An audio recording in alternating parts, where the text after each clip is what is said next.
بإله سيدي الشيخ أبي يزيد البستامي بإله سيدي الشيخ أبي يزيد بإله سيدي الشيخ أبي حامد بن محمد بن محمد الغزالي بإله سيدي الشيخ محمد بن عبد الكريم السمع المداري بإله سيدي الشيخ محمد أرشد بن عبد الله المنذري بإله سيدي الشيخ محمد زيد بن عبد الغالي بأن الله الكريم يتبشرون بالرحمة والمغفرة بسر النبي وآل النبي لهم الفاتحة. أعوذ بالله من الشيطان الرجيم. بسم الله الرحمن الرحيم. الحمد لله رب العالمين الرحمن الرحيم مالك يوم الدين. إياك نعبد وإياك نستعين اهدنا الصراط المستقيم صراط الذين أنعمت عليهم غير المغضوب عليهم ولا الضالين. السلام عليكم ورحمة الله وبركاته. بسم الله الرحمن الرحيم.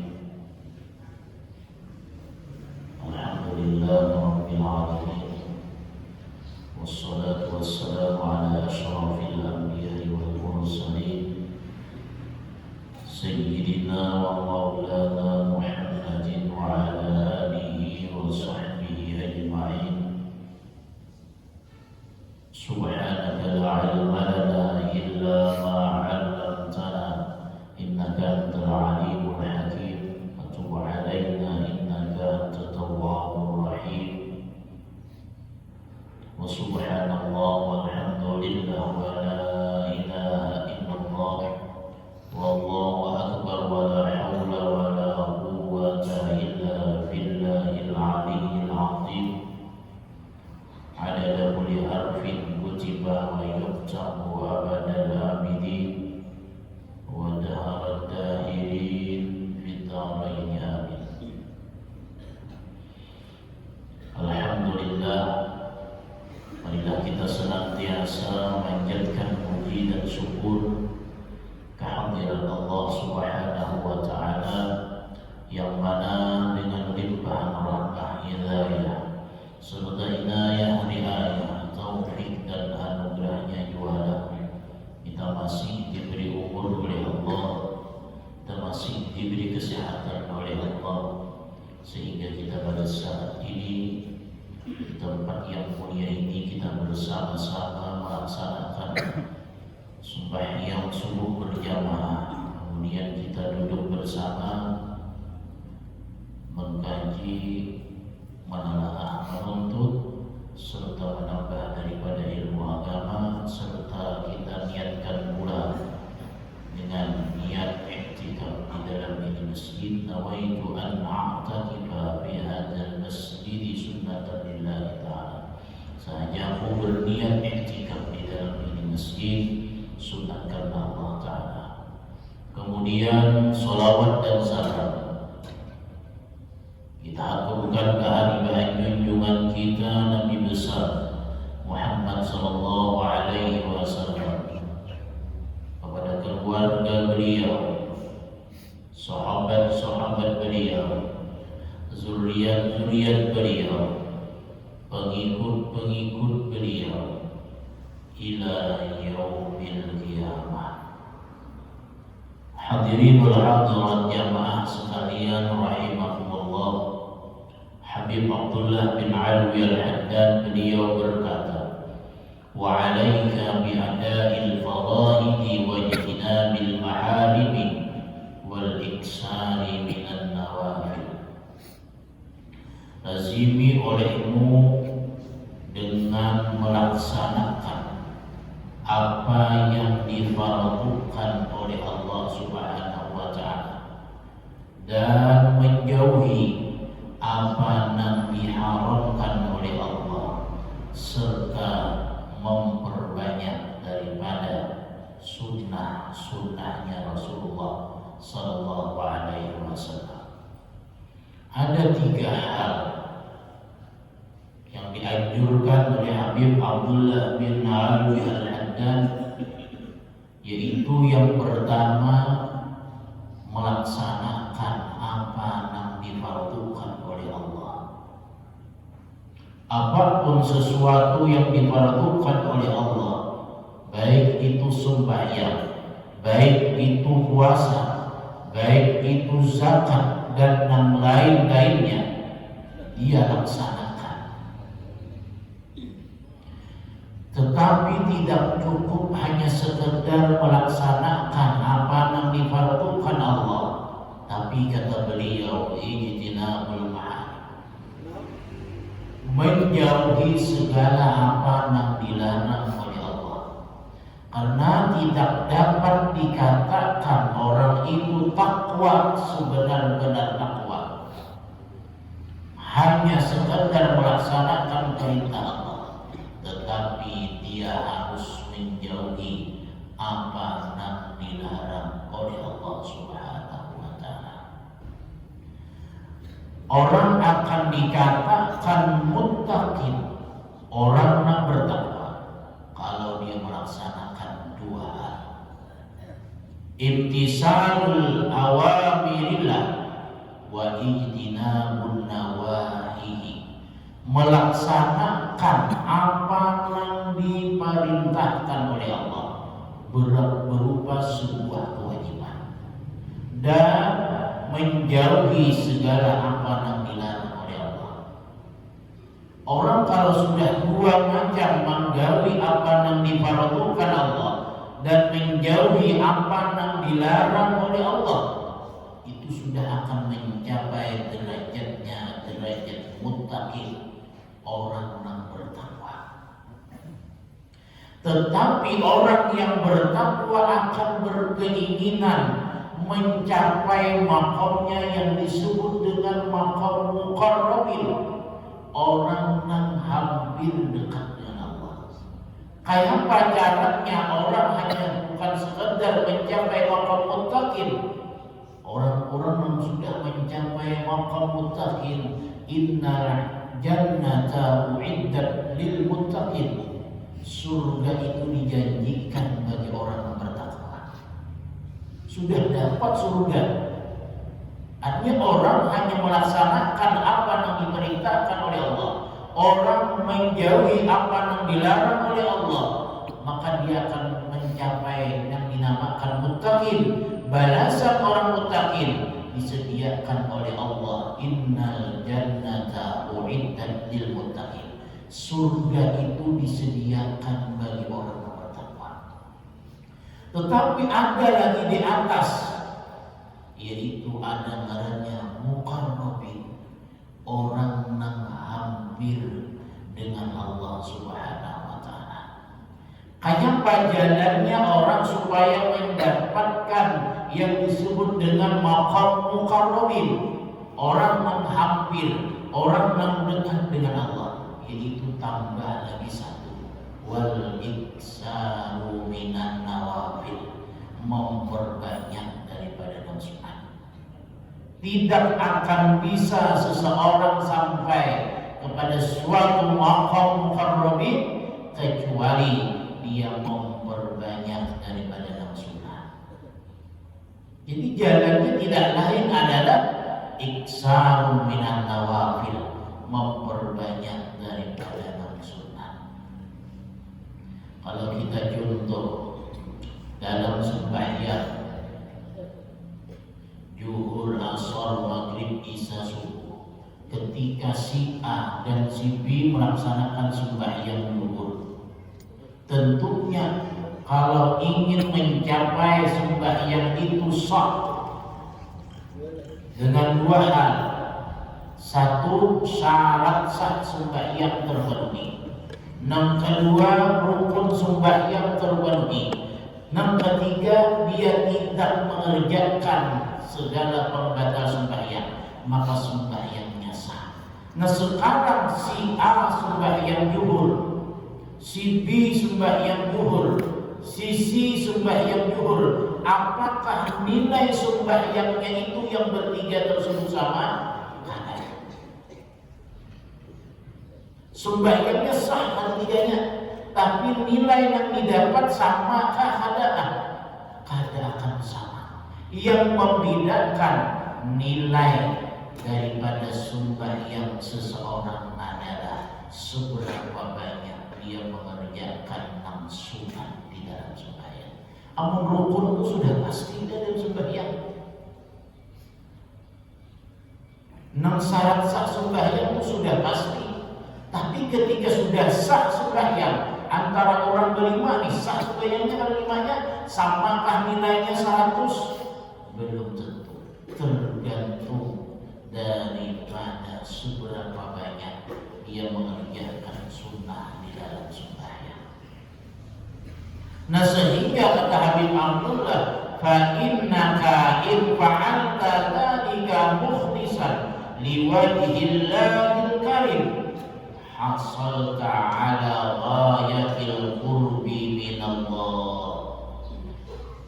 Maka sesungguhnya engkau jikalau memperbuat seperti yang demikian. Ya Habib Abdullah, siapa yang memperbuat 3 hal tadi, nang fardu dikerjakan, nang haram dijauhi, nang sunat diperbanyak. Bila kawat 3 macam tersebut, mukhlisan, hal keadaannya ikhlasnya mengerjakannya, maka hasalta ala ghayatil qurbi minallah, akan hasil sebuah kehampiran, sebuah kedekatan dirinya terhadap Allah Subhanahu wa taala, atau yang disebut dengan muqarrabin. Orang ini dekat dengan Allah. Bila orang ini sudah dekat dengan Allah, wa khuli'at 'alaika khil'atul mahabbah, orang itu akan dipakaiani atasnya pakaian cinta, allati tasiru 'indaha jami'u harakatika wa sakanatika lahu lillah wa billah, sehingga jadilah apapun yang ada di sisinya, seluruh geraknya, seluruh diamnya itu karena Allah dan dengan Allah. Wa hiya khil'atul wilayah, inilah pakaiannya orang-orang wali. Orang-orang wali itu kenapa mereka sampai ke makam walinya Allah? Kenapa mereka sampai mendapatkan yang disebut dengan makam seorang wali? Tidak lain jalannya, kata Habib Abdullah, dia mengerjakan 3 macam. Dengan mengerjakan 3 macam, dia akan hampir dengan Allah. Bila sudah hampir dengan Allah, dia akan dapat cintanya Allah. Bila orang sudah dapat cintanya Allah, jadilah seluruh apa yang ada di sisinya, geraknya, diamnya, seluruhnya karena Allah dan dengan Allah. Dalam manaqibnya Syekh Muhammad bin Abdul Karim As-Samman Al-Madani, salah satu tabiat sifat beliau adalah mulai lagi halus, mulai baru balik, artinya baru umur 15 tahun, umur 10 tahun, beliau itu sudah mengamalkan yang disebut dengan gerak dan diamnya itu karena Allah dan dengan Allah, yang disebut dengan syuhudul wahdah, atau yang disebut dengan musyahadatul wujud. Artinya Syekh Samman mulai lagi halus sudah mencapai maqam muqarrabin, orang yang dekat dengan Allah. Sehingga orang yang muqarrabin ini gerak dan diamnya karena Allah dan dengan Allah. Maksudnya apapun di dalam diamnya, apapun di dalam geraknya, pandangannya, pikirannya, hatinya, yang dipandang hanya Allah Subhanahu wa ta'ala. Ini orang wali. Nah, bila sudah makam mencapai kayak ini, makanya kalau ada istilah orang yang hebat itu kada sembahyang mereka. Malahan orang akan mendapatkan makam yang tinggi, jalannya menggawinan sunat. kita kadang ini sudah belajar tentang ilmu ma'rifat, tentang belajar ilmu tauhid, semakin tinggi mereka belajar, ternyata semakin membuat kulir beribadah, apalagi menggabung sunat. Nah itu jauh daripada muharramin. Tapi kenyataannya itu banyak di kalangan kita, bila sudah belajar tinggi, orang harusnya bertambah rajin beribadah. Ini nampak bertambah kadang-kadang beribadah, berarti ilmunya itu bermanfaat. Walaupun ilmunya ilmu ma'rifat, walaupun ilmunya ilmu tauhid, tapi kadang-kadang membuat takut kepada Allah, kadang-kadang membuat memperbanyak ibadah kepada Allah, berarti kan bermanfaat ilmunya. Imam Ghazali dalam kitab Barakil Ubudiyah, seapapun ilmu banyaknya, kalau tidak membuat giat rajin dalam ibadah dan tidak membuat takut bertambah kepada Allah, berarti ilmu itu ilmunya ada bermanfaat. Orang biar sedikit saja belajar ilmunya, tapi dengan sedikit ilmu ini akan bertambah beribadah. Nah berarti ini bermanfaat. Ilmunya ngarannya ilmu nafi, ilmu yang bermanfaat.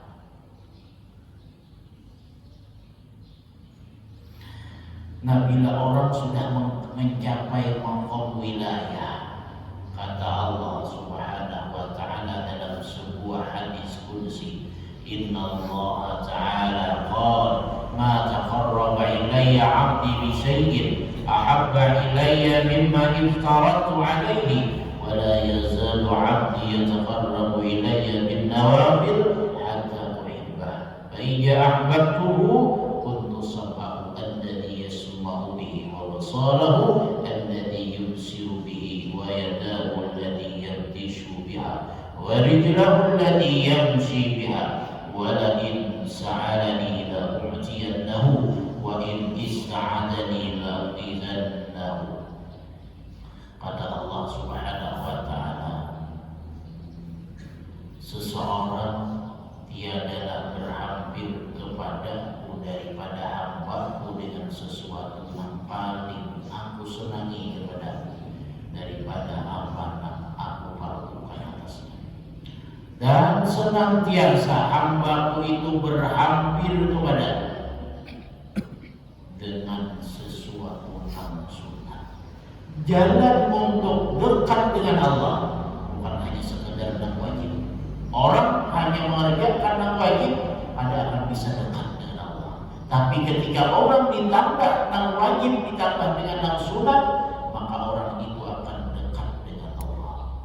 Bila sudah dekat, hatta uhibbah, sehingga aku cinta, kata Allah itu hamba.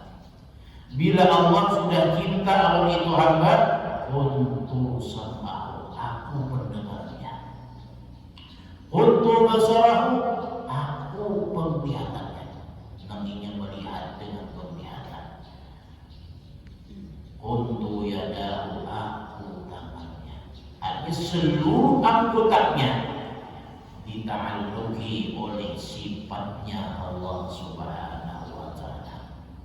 Nah sehingga orang wali itu insa'alani, jikalau mereka minta aku, itu orang yang dicintai Allah, la u'tiyannahu, aku beri, kata Allah Subhanahu wa ta'ala. Jadi ingin mencapai bilanya hendak doa cepat kabul, jalannya iya itu tadi. Bahkan bila orang sudah mencapai maqam muqarrabin, inya tidak akan bisa digoyah oleh sebuah keraguan apapun. Orang ini sudah memperbanyak sunat, hatinya ini tidak akan dapat digoyah oleh keadaan yang bagaimanapun. Ingat nang kaya apakah penyakit datang olehnya, kada akan goyah keyakinannya dengan Allah.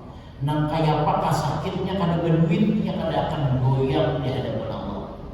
Nang kaya apakah keadaannya bala ditimpakan oleh Allah, inya kada akan ragu dengan Allah. Ini orang korban. Apalagi masalah rezeki ini ada akan ragu, sedikit pun ada akan ragu. Ada diceritakan dalam sebuah kitab, dalam kitab Sirajul Talibin, syarah daripada Minhajul Abidin.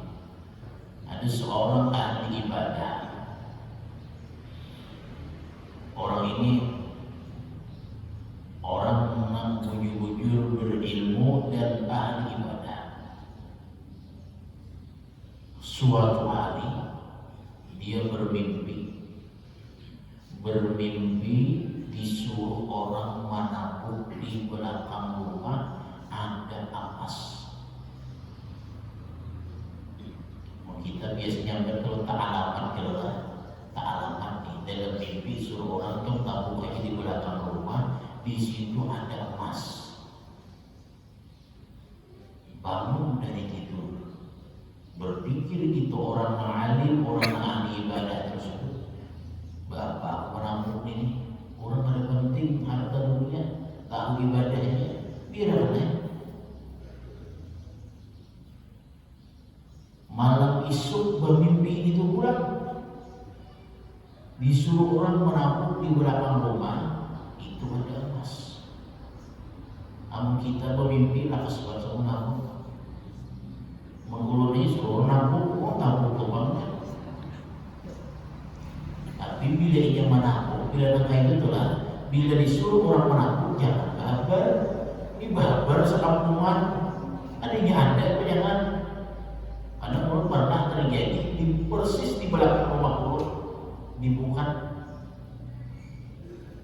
ada 2 biji intannya, tak alamat nih, tapi bisa hubung sekampungan tahu melihat menampung sampai 10 meter nampung pada tahu di intannya kayak orang aru menampung. Nah, itu di belakang rumah urut, di belakang rumah urut seorang itu. Padahal siapa yang tak alamat itu nama merampok. Biasanya tidak disuruh orang merampok paling sakilan itu tak pada. Ada sarana nambah mitir-mitir. Kalau bujur-bujur orang memberi. Nah orang soleh tadi ada hendak maafin. Jadi bagi sahabat ini, wahai semuanya, aku malam tadi bermimpi disuruh orang menampung emas di belakang rumah. Apa yang menyatakan ditabung semua. Akhirnya, amun itu bujur rezekiku kalau bisa menampung ini akan datang seorang ke rumah. Di orang korobin, di orang-orang yang ahli ibadah, orang yang punya ilmu, orang yang punya keyakinan yang tinggi, membujur rezekiku, wahai rumahnya, itu akan datang sendiri ke rumah itu emas. Kita kan menghadap, kita menjemput itu emas, amun orang itu di emas menjadi kayak caranya. Wallahu a'lam, Allah punya cara yang dikehendaki oleh Allah. Nah, lalu berjalanlah waktu, Nabi ini berkisah orang subhanallah, berkisah berapa? Ikan biar itu 2 malam dari mimpi disuruh orang menabung. Nah, yang ditabung ya orang saudara, mandangan laki. Nah, laki kalau rumah saudara nih, oh jadi orang laki ini kayaknya aku menabungnya malam ini. Biar hanya ada yang menabung, aku mau nabungnya. Malam ditabungnya oleh orang saudara. Persis apa tempat yang dikadahkan tadi, yang dikisahkan tadi. Sekali beri tabung dasar bujur ada 2 dah. Dasar bujur bakadul ada bakadul. Bujur orang saudara tadi dasar bujur berdusta ini. Tapi belum dibuka kartunya ini apa isinya? Belum lagi. Tiba diambil, dibuka kartunya, ternyata di dalam kartu itu penuh dengan ular. Penuh dengan ular. Ada emasnya tadi ini ular.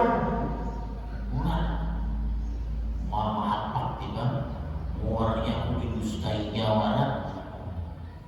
Jangankan emas duit semuanya ular wara dalamnya. jadi nama ular nih makan rumahnya muar terus saya aku ini kan orang kan menyuruh menabung seorang kan tidak. Nah karena di Makkah di Mesir itu rumah orang tuh pakai sutuh, bahasa kitanya tudak. Jadi kan tidak harap kayak kita kayak ini kan, jadi kayak lantai waradak. Ujian yang laki-laki yang melakukan tadi kutawakakan ularnya ke rumah kita kan, sampai di rumah ini tawakannya. Nah berdua lagi bini yang soleh tadi belum lagi kuringan, masih beban diri dia ditawakakan oleh yang laki-laki tadi menggerincing sampai di atas rumah tadi. Gerincingan beritawakan ular tadi gerincingan. Punya orang di dalam rumahnya itu orang soleh, nah dari bunyi ini lihat di bawah atas, dilihat oleh anak ini, ternyata bahan emas di atas. Ular yang ditawakakan ini kadang yang ular bang, ketika sampai di lantai atas, di atap atas tadi, jadilah itu ular menjadi emas. Diipi oleh anak ini sampai habis, dibawa ke bawah nih kabarnya. Nah emas aduk. Nah jinang lagi inilah nang rezeki kita. Ada salah menabung orang memadari caranya ditawarkan orang ke atas rumah. Ini orang yang sebuah berisi keyakinan nabuan. Nah orang yang mukharrabin kayak ini berisi keyakinan nabuan, tidak akan bisa digoda, diganggu oleh sebuah keraguan apapun. Nah jalannya apa? Jalannya tiga macam tadi.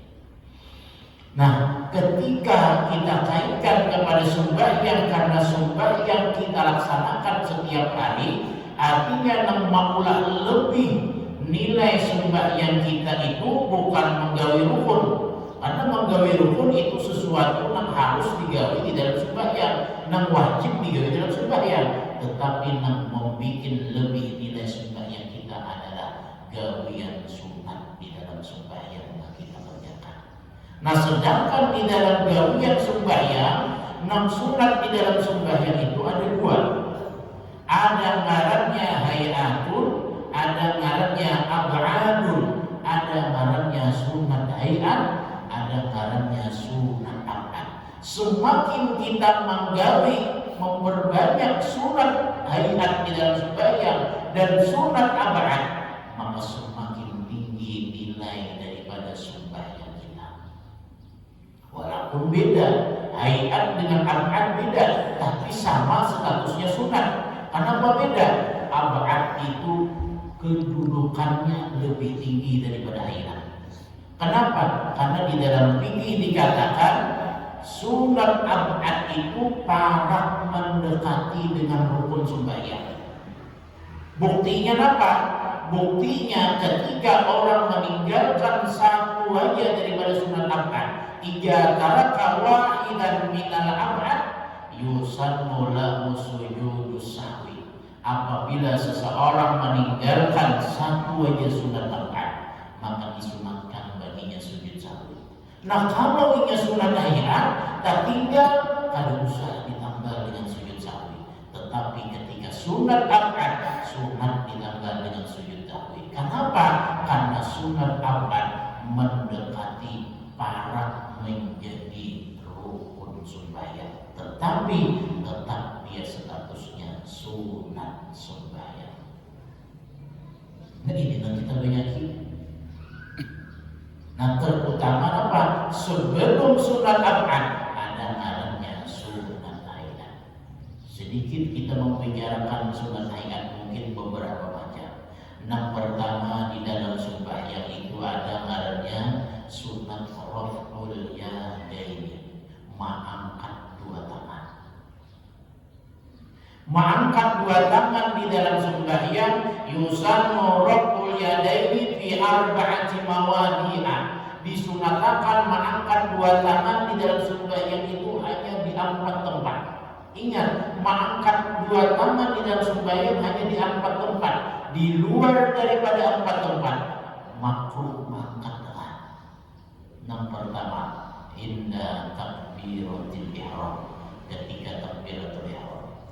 Allah di awal sembahyang, usolli farad subhi rak'ataini mustaqbilal qiblati adaan ma'muman lillahi ta'ala. Allahu akbar. Mengangkat tangannya itu hukumnya sunnah.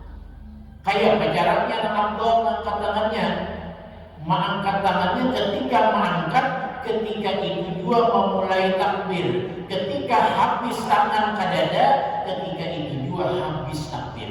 Ini cara yang paling afdal dalam kitab Taqriratus Syadidah menurut daripada mazhabnya Imam Syafi'i. Itu yang paling afdal. Kalau contohkan, ini namanya kita takbiratul ihram kan.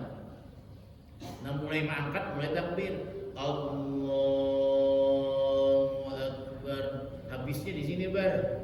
Jadi mulai mengangkat sampai sini habis juga. Jadi ketika angkatan itu berisi takbir sampai ke dada, berisi takbir dengannya. Jadi angkatan tangannya berisi dengan zikir. Itu yang paling afdal. Walaupun dalam kitab Maraqil Ubudiyah Imam Ghazali lain lagi caranya. Kalau Imam Ghazali mengangkat tangan berdahulu, ketika sampai membetuli telinga hanya mengucap takbir. Ini afdal juga menurut Imam Ghazali. Allahu Akbar. Jadi ketika di sini hanya Allahu Akbarnya. Amun yang pertama nanti kan mulai bawah Allahu Akbar. Namun Imam Ghazali Allahu Akbar. Nah, cara yang kedua-duanya ini cara yang afdal. Jadi tak salah aja biar cara yang mana biar pilih, kedua-duanya itu afdal.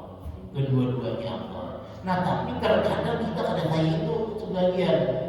Ada sebagian tangan sudah sampai di dada, takbir sudah habis. Ada juga takbir habis, tangan belum sampai.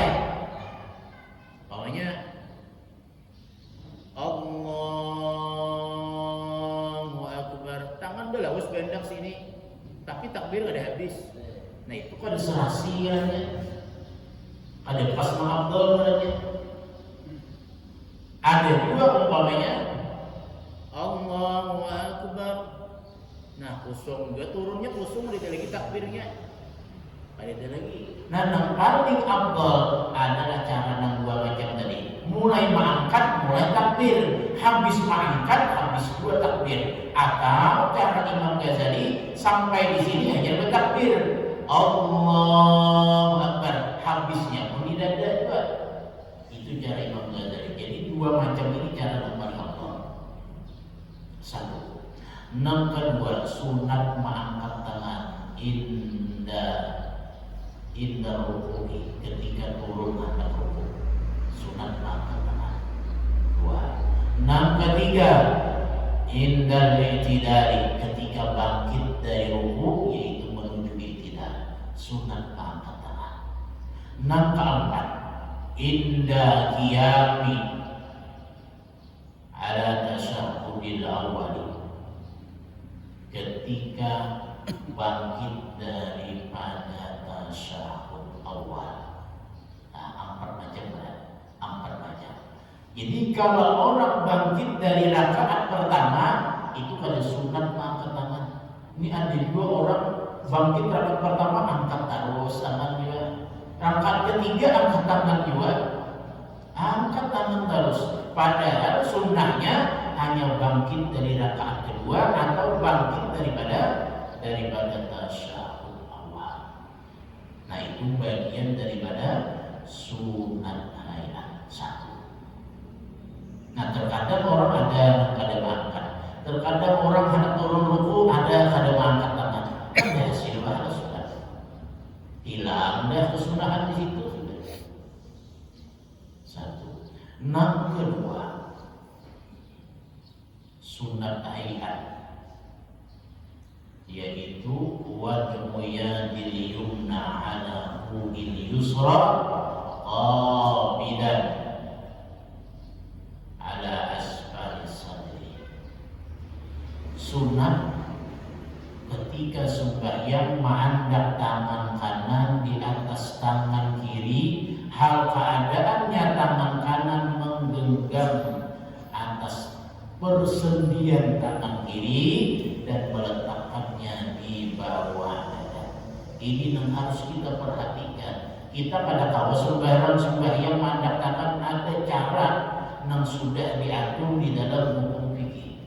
Kayak apa caranya? Di mandaknya tangan kanan, mandak di tangan kiri. Di mana mandaknya? Bukan di pergelangan sini, tapi mandaknya di persendian. Ada kuil yusra, di persendian tangan kiri. Berarti apa? Menggenggam tangan kanan atas tangan kiri. Nah, ini cara yang pertama. 4 jari genggam sini, ini digenggam ke ini. Nah, ini satu cara.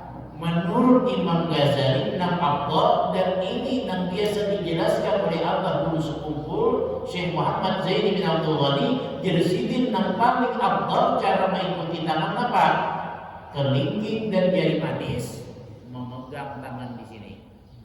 Tapi ingat andaknya di persendian lah, nih ingsil nih. Nah, andaknya di sini. Kemudian telunjuk dan jari tengah membujur di sini. Kemudian ibu jari di sebelahnya. Nah, jadi kayak ini. Nah, ini 6 cara daripada Imam Ghazali. Dan Abah Guru Sekumpul ini 6 afdal. Nah, kemudian dalam hukum fikih, gisir sedikit ke kiri, sedikit aja menggisir, menganakan supaya pas hati. Nah, sedikit gisir. Kada juga nah kayak inilah. Ini salah nah kayak ini nih. Andakannya salah kayak ini. Ada tetap di tangan tapi gisir sedikit supaya apa? 2 jari ini membetuli daripada hati. Kenapa? Karena andak hati dikatakan oleh Imam Sulaiman Al-Qurdi di bawah 2 jari, di bawah pentil susu. Jadi pas, nah pas hati. Nah, ini Imam Ghazali. Dan itu nakal. Nah, sekarang mandaknya di mana? Setelah kita bujur udah mandak, mengikuti negara ini di mana mandaknya? Menurut mazhab Syafi'i, tahta sadri fawqa surah, di bawah dada, di atas pusat. Ulun berdiri. Ini dada, kalau hati di pusat, berarti antara mandaknya di sini. Mandaknya di sini. Ini mazhab Syafi'i. Walaupun biar kayak umpamanya menamui, umpamanya di mana-mana berjalan atau di Masjidil Haram ada orang sembahyang kayak ini. Nah, ini mazhab Imam, sebagian ada yang mengatakan Imam Ahmad bin Hanbal. Kenapa? Inya di bawah pusat, tahta surah di bawah pusat. Lihat aja Imam Masjidil Haram terkadang kayak ini mengikuti. Nah, Imam Hanafi pun dengan kayak ini. Nah, ada juga orang kayak ini, nah sembahyang kayak ini. Padahal yang bagusnya kalau kita menurut mazhab Syafi'i, andaknya tahta sadri fawqa surah, artinya pas bandak di bawah nih ulu hati nih, pas bandak di tengah paru. Nah, itu nang afdal andaknya, dan itu sunnah di dalam mazhab Syafi'i. Nah, artinya apabila kita mengandak nangka itu berarti kita sesuai dengan aturan sunnah. Dengan memakai aturan sunnah tersebut, disitulah akan membuat lebih daripada sembahyang kita. Nah, jadi kesimpulannya adalah kalau orang hendak dekat dengan Allah, mendapatkan cintanya Allah, adalah jalannya hanya 3 macam. Yang pertama, mengerjakan apa yang difardukan Allah. Yang kedua, menjauhi apa yang diharamkan oleh Allah. Yang ketiga, memperbanyak daripada sunnahnya Rasulullah Sallallahu Alaihi Wasallam. Mungkin ini saja yang dapat saya sampaikan. Mudah-mudahan bermanfaat bagi diri ulun dan bagi diri sekalian, dan mudah-mudahan Allah Subhanahu Wa Taala mengampuni dosa-dosa kita, dosa dua orang tua kita, dosa keluarga kita, dan mudah-mudahan Allah Subhanahu Wa Taala memudahkan segala urusan kita, mengabulkan segala hajat-hajat kita, dan mematikan kita dalam keadaan husnul khatimah. Amin ya rabbal alamin. Wallahu a'lam bishawab. Assalamualaikum warahmatullahi wabarakatuh. Al-Fatihah. Bismillahirrahmanirrahim. Iyyaka na'budu wa iyyaka nasta'in. Ihdinas siratal mustaqim. Shiratal ladzina آمين يا الله يا رب العالمين. بسم الله الرحمن الرحيم. الحمد لله رب العالمين. اللهم صل على سيدنا محمد الأمين وعلى آله وصحبه أجمعين. اللهم انفعنا بما علمتنا وعلمنا ما ينفعنا وزدنا علما، والحمد لله على كل حال. نعوذ بالله من أهل النار. اللهم إنا نسألك العفو والعافية في الدين والدنيا والآخرة. صلى الله عليه وسلم.